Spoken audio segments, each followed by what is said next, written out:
Last year, it emerged that the Public Health Agency of Canada had expanded the number of agencies deemed eligible for support under the HIV and Hepatitis C Community Action Fund, but that the fund itself would remain fixed at $26.4 million. Under this new allocation, many established community-based organizations either lost funding or had it significantly reduced. Now, I know you have pledged to address this for this current fiscal year, 2017 fiscal year.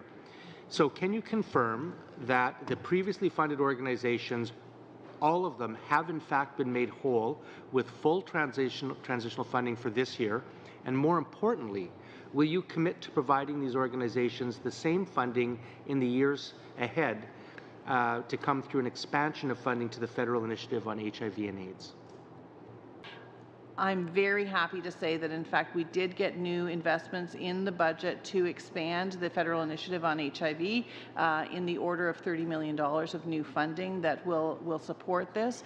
What that will allow us to do is to be able to look at the very questions that you're asking in terms of these groups who had concerns about potential funding cutbacks. Honourable Member for Vancouver Kingsway. Mr. Speaker, I have in front of me the department spending documents that prove there isn't a single extra dime in extra funding for the federal initiative on HIV. These documents prove there isn't an extra nickel for the Community Action Fund, the very program that funds the groups providing HIV care.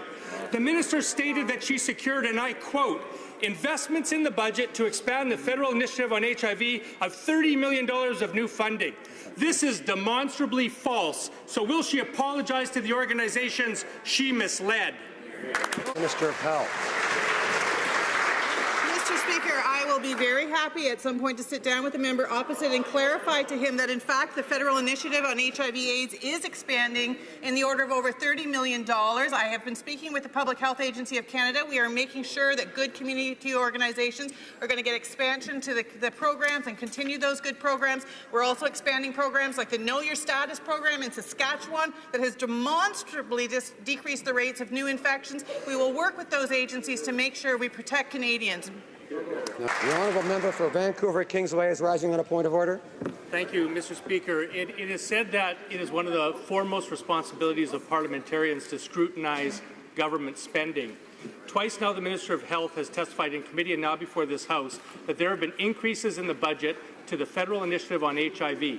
I have in my possession the actual departmental spending estimates that show that this is not the case, not this year, not next year. And so I would seek unanimous consent in the interests of allowing the Minister of Tech to prove that this is the case. It's HIV I'm sure the Minister wouldn't want to leave this. Unanimous consent. There is no unanimous consent.